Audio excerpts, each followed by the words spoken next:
পরিচালনা করতেন। কিন্তু 1981 সালে পশ্চিমবঙ্গ সরকার এই মেলার দায়িত্বভার গ্রহণ করেছে। কিন্তু তদানীন্তন সরকার এই মেলা পরিকাঠামোগত এবং পরিকল্পনার ক্ষেত্রে বিশেষ কিছু ভূমিকা গ্রহণ করেননি। 2011 সালে আমাদের রাজ্যের মাননীয় মুখ্যমন্ত্রী বঙ্গজননী বাংলার মা মাননীয় মুখ্যমন্ত্রী মাননীয় মমতা বন্দ্যোপাধ্যায় সরকার প্রতিষ্ঠিত হওয়ার পর এই মেলা নবরূপে সজ্জিত হয়েছে।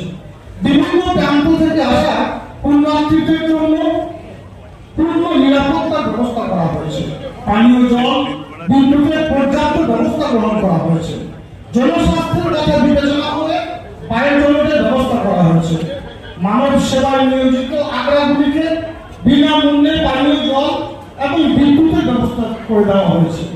স্থায়ী অস্থায়ী মিলিয়ে প্রায় 250টি অস্থায়ী আগ্রা এখানে রয়েছে। সঠিক পরিকল্পনা করে 600 কিছু বেশি স্টলকে এই মেলায় জায়গা করে দেওয়া হয়েছে। জেলা প্রশাসন, মহকুমা প্রশাসন এবং স্থানীয় প্রশাসনের নজরদারিতে এই মেলার আদর্শ পরিবেশ সুরক্ষিত হয়েছে। এখানে প্রায় 100টির বেশি মন্দির রয়েছে। মন্দিরের কারুকার্য প্রাচীন শিল্প ভাবনা প্রমাণ বহন করে চলেছে। ভক্তরা পূর্ণ স্নান করে রাধাদেবের মন্দিরে পুজো দিয়ে পবিত্রতা লাভ করেন। অনেক সুফি সাধক পুরুষের আগমনে এই মেলার মহিমা বর্ধিত হয়েছে। কাঙ্গল খাপা, খাতড় বাবা, মনোহর খাপা প্রভৃতি সাধক পুরুষের সাধনায় এই মেলা পূর্ণতা পেয়েছে। সুধীর দাস বাউল, পাগল রামদাস, তারক খেপা সহ বিখ্যাত বাউল শিল্পীদের সুরের মূর্ছনায় এই মেলা বাউল মেলার গরিমা অর্জন করেছে। বাউল সম্রাট পূর্ণদাস বাউল আমাদের উপস্থিত আছেন, মাতা দাস বাউল উপস্থিত আছেন, লক্ষণ দাস বাউলের মতো শিল্পীরা জয়দেব মেলাকে বিশ্বের দরবারে পৌঁছে দিয়েছে।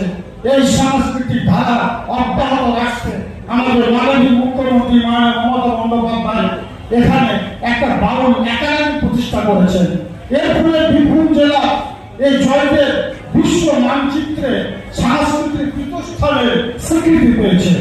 লোক সংস্কৃতির প্রচার এবং প্রসারে মাননীয় মুখ্যমন্ত্রী বিভিন্ন প্রকল্প গ্রহণ করেছেন। বৃত্তি, ভাতা, অনুদান প্রদানের মাধ্যমে লোকশিল্পীদের উৎসাহ তিনি দিয়েই চলেছেন। তার আন্তরিক প্রচেষ্টায় বাংলার হিত গৌরব ফিরে পেয়েছে। এখানে অনেক গুণীজন